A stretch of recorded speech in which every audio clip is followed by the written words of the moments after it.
He was known in the WWE as Eugene. He has worked with superstars such as Ric Flair, John Cena, and of course, The Rock. Join us as Eugene Nick Dinsmore comes straight to Jersey. All right, welcome everyone to Straight Out of Jersey. I am Joe Zapata, and today's guest, he's a former WWE superstar. He played the lovable Eugene that was very popular. My friend Nick Dinsmore. How you doing, Nick? Fantastic. How are you, Joe? I am doing very well. Thank you for joining us. The first thing I wanted to ask you is, how is your health? Taking all those bumps. How you feeling? Well, I mean, I guess I could be in much better health, but I think I have a pretty good health for my age. I'm feeling good. I'm still, I'm still wrestling in the ring. I'm still getting around, still in the gym. I haven't completely been decimated into a wheelchair or anything yet, but I still got a good attitude. Good. Knock on wood. Now, you must have grown up like me. We're about the same age. You grew up enjoying wrestling like me? Absolutely. And Star Wars, as I can see you wearing the shirt. I'm a big Star Wars fan, huge Star Wars fan. Let me tell you, and Marvel. So Marvel and that. So Hulkamania running wild when you were a young kid. What you gonna do, brother? So that obviously you took a path where you wanted to be a professional wrestler. That's what you decided. When I was about 8 years old, I think one of the first Saturday Night's Main Events when I was a kid, and I told my mom, I said, that's what I want to do right there. Wow. Okay. So then in 1996, I believe it is, that's when you started. What school? You went to OVW or? Yeah, it was the Nightmare Danny Davis School of Wrestling back then, which became OVW. I started in 96. Oh, wow. And now you started with, who trained you? Rob Conway was your tag team partner? Yeah, Nightmare Danny Davis was the trainer. Rob Conway started a couple months after I started, and they partnered us up. I mean, I loved all the other guys that were training, but he and I were probably the best two athletes that first started. Mm-hmm. And so obviously they put us together. And then the Hustler Rip Rogers also wrestled for OVW. He's part owner for a while. And he was also a trainer slash, he was the guy that we were in the ring with learning. Danny would be the guy training us in class and training, watching the videotapes and breaking down. But Rip was the guy who was in the ring teaching us how to perform in matches.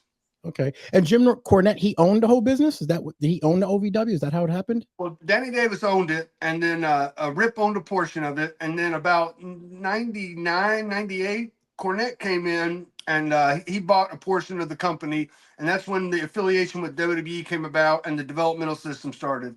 Okay. Gotcha. Now, so you started wrestling all those years. How did you get into the WWE? How did you get that move? So first wrestled for USWA in 97. Okay. And then I wrestled in the very first Brian Pillman Memorial Show where I met Terry Taylor.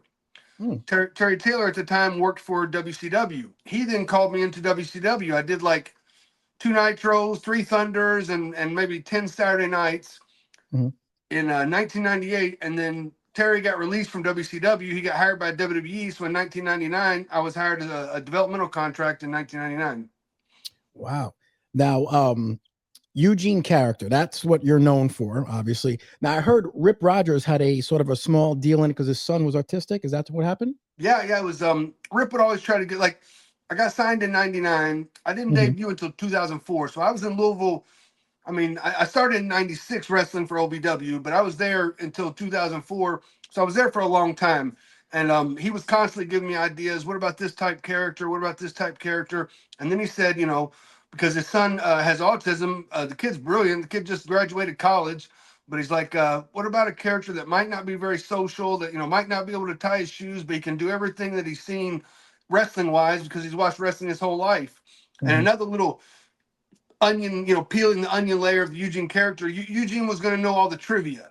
If there's any, random fact about a show, years ago in some distant country, he would know the attendance and the gate and what the main event was. And that never really got fleshed out, but that was an idea for a part of the character. But yeah, Rip gave me the idea.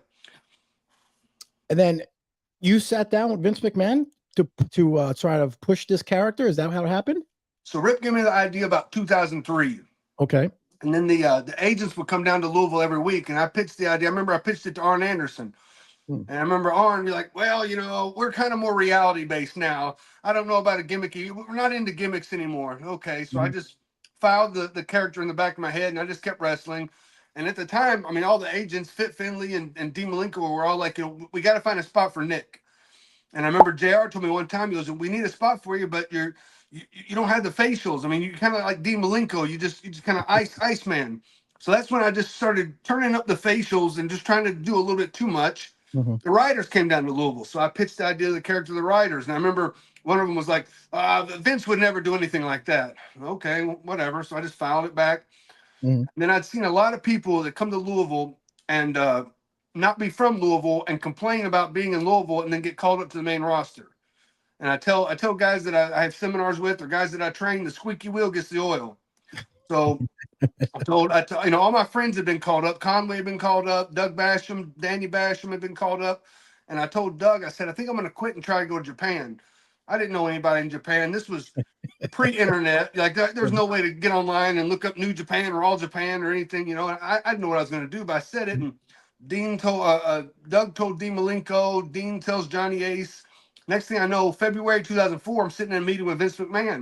And that's when Vince goes, I want to get back to character-based wrestling. And I just spit out the character. And he's like mulling it over in his head. He's like, the Rain Man of wrestling, you know? And Stone Cold Steve Austin had come back, I think, to promote one of his movies. And he walks in Vince's office, and Vince goes, Steve, you ever seen this kid wrestle? And Austin, you know how Austin's got that look, right? Where he looks like kind of down at the eye. He's like, no, I don't think I have. I said, well, Nightmare Danny Davis trained me because I knew that Danny and Austin had become friends when they wrestled in Dallas. Okay. And Austin goes, well, he's probably one of the best. And it was that vote of confidence that Vince was like, okay, we'll start on Monday. We didn't actually start the following Monday, but I think I debuted April of 2004. Mm-hmm. Wow. How did you come up with the whole costume? Because I know your jacket is like us being the same age. The vintage jobber guys would wear the zip up little jacket, the Mario Mancini jacket, you know. Yeah. How did you come up with that? Is that something you did? So one of my buddies in Louisville had seen that jacket at a flea market for $6, and he bought it for me kind of as a joke, and I would wear it, but it was a red jacket. Oh, okay. And everybody thought it was a white jacket, but it was a red jacket that I turned inside out. The lining was white. Mm-hmm. And I thought Eugene, being a little different, he would turn it inside out. But then it was Triple H that saw it, goes, you should put your name on the back, so when you turn it inside out, it looks backwards. And I still think people thought it was a white jacket, that my name was just on backwards, as opposed to a red jacket with my name on the back. Mm-hmm. So, but yeah, it was just just a joke because of the guys we watched growing up. You know, all the job guys would have that same jacket. Yeah. Do you still have the jacket? No, it's in a museum somewhere. I've let go of a couple uniforms or costumes or gear and jackets and stuff like that. Mm-hmm. Now, when you were playing that character, it takes a sort of amount of parts. You did a great job acting that part, but then also Brian Gerwitz, I think his name is. He did the writing, and then you had William Regal was another part, and those three of them, you, him, and Brian, I mean, just all worked it together. I mean, what's your relationship with William Regal? That's very good. I mean, he was a mentor, a friend. We rode together. Another one, of course, was Eric Bischoff. Oh yeah, of course. I mean, because Eugene was brought in as Bischoff's nephew, which gave Eugene instant credibility. And then I was put with Regal, who was just coming back from. He'd been off for a while with an injury. He had like a parasite encase his heart, and he almost died. I don't think many people know that. No, I didn't know that. And he wasn't even released to wrestle when he came back, so they put us together, and it was the perfect odd couple pairing that Brian Gerwitz could write for. And Brian wrote a lot of the Rock stuff, and he was able to write for Eugene, and he wrote beautifully for it. I was given every opportunity to succeed, and I still don't know if they thought I would succeed. And when I started, at every TV, I would do something better, and the people started reacting, and the signs started showing up, and people were dying to see Eugene. And next thing I know, I'm on 6 segments of Raw. I'm in the ring with The Rock. I'm in the ring with Hogan. I mean, it was just a skyrocket. It was a magical time. Yep. May 17th, 2004, Monday, Raw. The Rock, Jonathan Coachman, that right there, that segment, I remember watching it. That skyrocketed you because you were all over the place. I mean, what was it like, and how was The Rock being with him and working with him? Oh, he was super cool. Like, he didn't have to do that. He was in Hollywood. He hadn't been on Raw in like two plus years, and he was not advertised. And I say, like, after that segment, if I was in the Mafia, I would have been a made man, because that skyrocketed me to top guy level. I mean, really. and it gave me, it pulled me.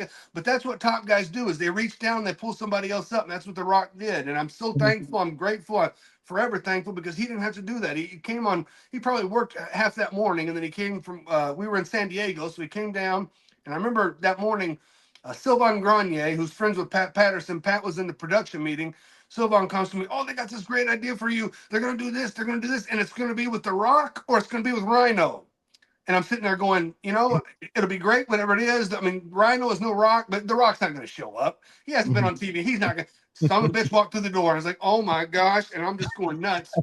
And I was on several segments. So I was running around. Like, we'd work on one segment. I go here. I'd run. Him and Brian Gerwick were going over his monologue. And I had one line. And every time we practiced it, I missed it. And they'd be both looking at me like, it's your line. Like, oh my gosh. So we're in the ring, we're live on TV, and The Rock's just got the people in the palm of his hand, and I'm just being Eugene. And all of a sudden he puts the mic by his hip and he goes, your line is next, and just fed me the mic. And that line, I mean, that line made me. That next to The Rock, friends with The Rock. I mean, it made Eugene. Was it the biggest pop you ever heard when The Rock came out? Yeah, absolutely. I mean, even Coachman talks about that. I mean, it was electric. I mean, I got goosebumps and literally started to tear up, and the energy just immediately rose like something I've never heard. It was amazing. Wow. When you were playing the character Eugene, did you get any backlash from anybody with that sort of, problem with autism or anything? Did you get anything like that? So when I was playing the character, when Eugene first debuted, there were some media outlets that were like, what's WWE doing now? Okay. They didn't really say anything about me, but then once I had my first match and Eugene won, and people saw that it was an underdog story of a boy achieving his dreams, then everybody got on board. Yep. I've never had anybody give me any flack to my face on online, like on social media some, and more of it's been recent when people are like, oh, that character is bad and you did a bad thing, but I've gotten way much more positive affirmation from people that say, listen, my younger brother's got special needs, and he saw Eugene and he said, I know I can do whatever I want because Eugene did. I've gotten so many stories about that. That's really cool. One story I like to tell is a couple years ago, I was in Pigeon Forge at an autograph signing, and a boy, I call him a boy, he was in his 20s, comes up, he got the 8x10, got the picture, and then he hands me his phone. And there was a text to me from his mother talking about, this is Rich. Rich was always the weird kid in school, and she was a single mom with 3 kids, and Rich was the oldest, and she's working 2 jobs, going to school, trying to make this work. And when Eugene came out, he was having a tough time in school, but Eugene gave him a positive role model to say, you might not be just like everybody else, but you can follow your dreams and you can achieve. And like, he's like married and got a house now and a great job. And I mean, I tried to read this, and I literally, in the middle of autograph signing, starts crying. Wow. So I had him text it to me, and I a couple of times after that, I tried to read it, and really it was start making me crying. About a year later, Eric Bischoff on his 83 Weeks podcast says he was ashamed to be a part of the Eugene angle. Oh my But goodness. he called me right. He goes, listen, this is what I said. Come on. I went on his secondary, his Patreon podcast the next day, and he wanted to talk about it. So perfect. I said, I'm going to send you a letter, and I'm going to have you read it. So we talked about it, and I had him read it, and he starts crying. And by the end of it, I'm like, Eugene did good. Eugene was an inspiration. And the political climate that has been the past couple of years, people might think it was a bad thing, but it absolutely wasn't. I mean, Eugene was an inspiration for people that aren't usually represented in media, in movies, in wrestling, and gave a lot of people somebody to look up to. Yeah, I think you did. I think Eugene made a lot of people look up to him. I think he was a great character at that time. I don't know if it would work today, if they would do it today. I don't know. Do you watch any much WWE today or anything? I see it on social media. I can't get away from it. But here's what I've always said about WWE. They can do anything they want if they really want to and make it right. They took the mask off Kane and made it believable. You know what I mean? So if they wanted to bring Eugene back, if they really wanted to do it, they could do it absolutely. And the people would get with it and buy it, and it would be great. Wow. When you were Eugene, when you would go out in the public, did you still do the kayfabe? Did you play the character outside of the ring, or did you act like Nick? Well, like, if it would be like when I first started on the road, it was Regal and Tajiri and I riding together. Okay. And if we saw people that noticed us, I would be, not over the top, but a little bit, just a little bit.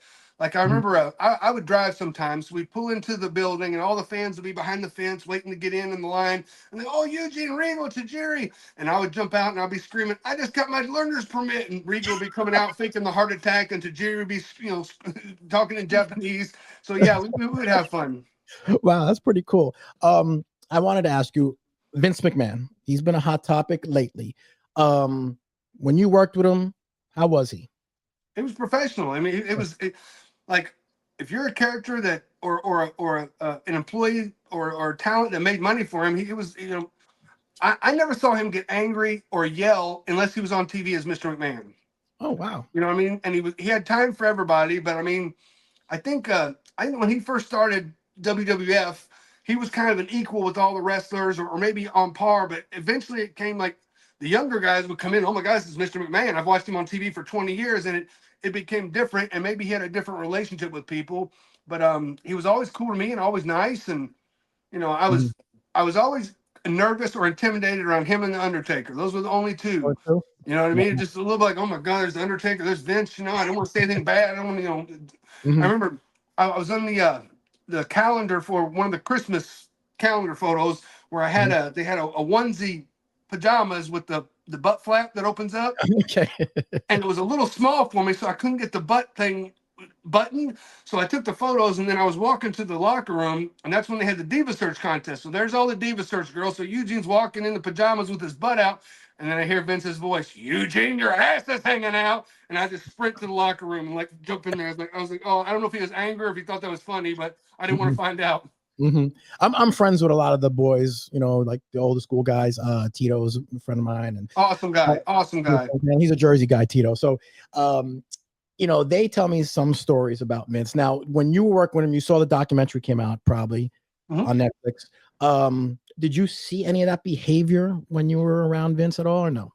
No. I didn't necessarily care for the documentary because I felt like it showed a lot of stuff that we saw on TV. And that isn't what I want to hear. I want to hear they didn't talk about him financing the Evel Knievel Snake River Canyon jump. They didn't talk. I just learned recently that he owned a hockey league in the Northeast. I didn't know that. I'm like, they could have talked about that. I didn't see any. I mean, the only behavior I saw that they talked about in the documentary was the stuff he did on TV. Now, was that him being himself on TV, making these girls, do these kinds of things? Maybe. The only time that, and I didn't see this, but when Regal went to SmackDown, Cena came to Raw, I started riding with Cena. We go into the hotel room one night, and I went to bed. Cena went to the bar. Apparently, Vince came down to the bar and decides he wants to tackle Cena. Vince busts his head open, all drunk, and gets like, they had to call the doctor down from upstairs and put stitches in his head. And I never saw any of this crazy behavior, but Cena told me the next morning. But as far as the sexual deviancy that some people have said that he did, I didn't, like, other than on TV, no, I didn't see any of that. Wow. Now, you played Doink for 2 occasions. Is that correct? That's right. Doink the Clown. Doink the Clown should be in the WWE Hall of Fame. Absolutely. He should be. Exactly. Absolutely. I mean, he's a character that's instantly recognizable. The people love. I mean, they know exactly who he is, and he puts smiles on faces. Everybody that played the Doink character, I think there's 7 guys that put on the face paint. I think they all should be in the Hall of Fame. I think you're right, actually. And were you playing the evil Doink at that time? No. I did it in it was a Vengeance 2002, I think, JBL's Barroom Brawl. And Doink came out, everybody thought it was the Brooklyn Brawler, and then the Brooklyn Brawler comes out and like, oh my God, they blew their mind. And then they wanted me to wrestle 2 nights later. I can't remember if it was on SmackDown or if SmackDown wasn't out yet. I think it was on SmackDown. And I wrestled Benoit. And they came to me earlier in the day, said, we want you to go 20 minutes with Benoit, because the writers knew Nick Dinsmore had wrestled Benoit in OVW. And we wrestled for 20 minutes. Good match, great match. And I'm thinking to myself, Doink hasn't been on TV in 15 years, and all of a sudden you want him to go 20 minutes toe-to-toe with the guy that could be world champion? And they come back and they say, well, why don't you go 15 minutes? Okay. Come back, why don't you go 9 minutes, 7 minutes? And it was like, you got 1.5 minutes. I'm like, that's what it should be. So have you ever wrestled heel before or no? In OVW, I have. I mean, on some independent shows, I have, but not, I mean, WWE tried to turn Eugene heel for a minute, and they had me turn on Hacksaw, which I love Hacksaw, but if I would have turned on Shawn Michaels, I think it would have been a little bit more impactful. And I Hmm. don't know if it was my inability to perform Eugene as a heel. Maybe I didn't want him to be a heel because I knew I would get less merchandise, Yeah, that's true. royalties, but or just I don't know. It just I didn't feel like the people also didn't respond. They're like, "What's Eugene doing? He's crazy," but Yeah, I don't know. this is crowd. So if you were to choose, you'd rather be obviously a baby face compared to a heel. I feel like guys that are in pro wrestling, if you're a heel, you somewhere deep inside of you, you're a heel. Oh, okay. But if you're a baby face, I mean, and that's what I am. I mean, everybody's always said, I'm one of the nicest guys in the locker room. I've never really gotten in fights or arguments, or Mhm. I've never heard anybody say they dislike me, and so I mean, it's like that's just my nature. Hmm. Speaking of the locker room, you ever so you never had any heat with anybody in the locker room or anything? Well, Nothing? I'm sure I have. I'm sure because sometimes I just get stupid and goofy, but I could never tell if Billy Gunn liked me or not because he was always angry at everybody. But I mean, for the most part, no. I mean, so someone asked Coachman one time, "Who's the nicest guy in the locker room?" and he said me. So I was like, very, Hmm. that's cool. How did you balance your like personal life with wrestling? Because you guys are on the road all the time, right? It's How was very that? difficult. Yeah, Yeah. very difficult. I mean, like strangers become family and family Yep. becomes strangers. And sometimes you're on the road nonstop and you get we might have gotten 3 days at home, but that first day you're usually sleeping the whole day. The Okay. second day you got to take care of whatever household stuff you got to do, mow the lawn, do the laundry, pay the bills, all this stuff. And then Thursday you get ready to leave on Friday. And sometimes you're gone for 20 plus days. I can't imagine what the guys in the 80s did when Hercules is doing 90 days straight. He's Yeah. got the Yeah. record supposedly 90 days straight. I mean, or Hogan doing 7 days a week, twice on Saturday, twice on Sunday. I Yeah. can't imagine that, but it's very difficult to balance it, and you just got to do your best. Because then you also got to try and hit the gym, right? And then Yep, in that time, you got to hit the gym and absolutely, work out and everything, and every probably day, every day. And I yeah. mean, I don't have any kids that I know of, um, but I don't have any kids, so like I didn't have that responsibility. But the guys that had families and kids and stuff like that, I mean, that's even more of a of just not a stress, but a responsibility that they have to tend to every day. Well, if you did have kids, they would get to see your action figure, which you get to play with yourself, I guess, a few That's times. right. The best part about having your own action figures, you get to play with yourself in public. Yeah, that's true. That's absolutely true. Who was your favorite opponent that you used to always love to wrestle? Well, like when I first started, the best guy that I wrestled was Rip Rogers. So I always have an affinity because he taught me how to perform in the ring. But then like Rob Conway and Doug Basham were probably the two best guys that I wrestled, or they were my best opponents in OVW. But then when I got into WWE, I mean, Triple H reminded me of when I wrestled Rip. Because Rip was over and Rip had heat, Triple H was over and Triple H had heat, and it's very easy when you're the top guy in a top storyline with all the heat to just manipulate the match. And I could Mhm. sell and I had sympathy, and it was so much fun. But then I enjoyed wrestling with Regal. I mean, he was one of my heroes growing up, and all of a sudden I'm Okay. tagged with him, Yeah, and yeah. and then Tajiri was probably one of the best wrestlers, and I don't think he's underrated, but I think he deserves a lot more credit than he gets. Yeah, I know Hacksaw, and you tag team with Hacksaw for a while. He said a lot of kind words about you. He said you were one of the best guys he ever had as a partner or anything. And him, his wife, and Deborah always, they say so great things about you all the time. How was he as a partner, Hacksaw? Oh, he was awesome. He's a great guy, always in a good mood. His wife's lovely, but he paid me one of the best compliments that I think someone could pay me. When we tagged, he was a little bit later in his career, and he might not have been the athlete that he was previously. And I knew that he had difficulty taking certain moves, Hmm. and that's when they were pushing Umaga, and Umaga wanted to, I'll do this move, I'll do this move, and I could see Hacksaw. I can't remember if it was the Samoan drop or something that he wasn't comfortable taking. And I stepped right in and said, whoa, give me the Samoan drop, give him the kick, because I knew he could take the kick and take the bump in the corner and take the ass and give me the thumb. And he pulled me aside. He goes, I know what you're doing. You're protecting me. He goes, I really appreciate it. He goes, when I started out, we would just let the old timers, mess up so they get fired. But Hmm. I mean, he was a legend. I enjoyed tagging with him. He had an idea of us, winning the tag team titles at WrestleMania, which he never won a title in WWE, Hmm. and he would have been the longest time between WrestleMania appearance to WrestleMania appearance. Oh, And wow. it didn't pan out, but I definitely enjoy Hacksaw. Great guy. Hmm. What was your best accomplishment, do you think, in your wrestling that you consider one of your biggest I don't highlights? know. It's difficult to say. I mean, I've been in the ring with The Rock. I've been in the ring with Hulk Hogan. I pinned Vince McMahon. I got the action figure, the teddy bear, the T-shirt on the You video pinned Kane? game. You know what I beat mean? Kane, right? You pin Yeah. Kane, right? Yeah, you got a lot of great things, So that's why me. I mean, look, if Coco could be Beware could be in the Hall of Fame. I think Eugene could be in the Hall of Fame with Doink the Clown. What do you think? Eugene Hall of Fame? I mean, I would love if Eugene got in the Hall of Fame, but we could take it slow. Doink could be inducted one year, and then I Mhm. was also a conquistador, and I think the conquistador should be in the Hall of Fame, and then maybe Eugene could be in. That way, I could be in three times, three times, three times. Do you still talk to a lot of the boys and everything, and stay in contact with a lot of the wrestlers? Every now and then, like I'm good friends with Damian Sandow. I'll text him, and Mhm. then I'll still text Cena every now and then. I figure he's uber busy, but if I see him on a new movie or in something, he's in the new McDonald's ad, and I'm like, you're doing great, kid. Keep it Mhm. up. He always answers, man. He's super cool.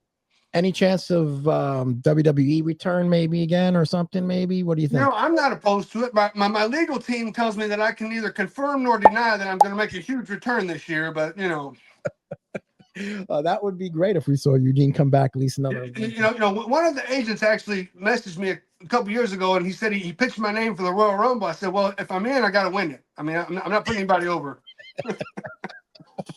That would be really cool to do that and everything. Now, I want to touch base on it, and I know you've talked about before.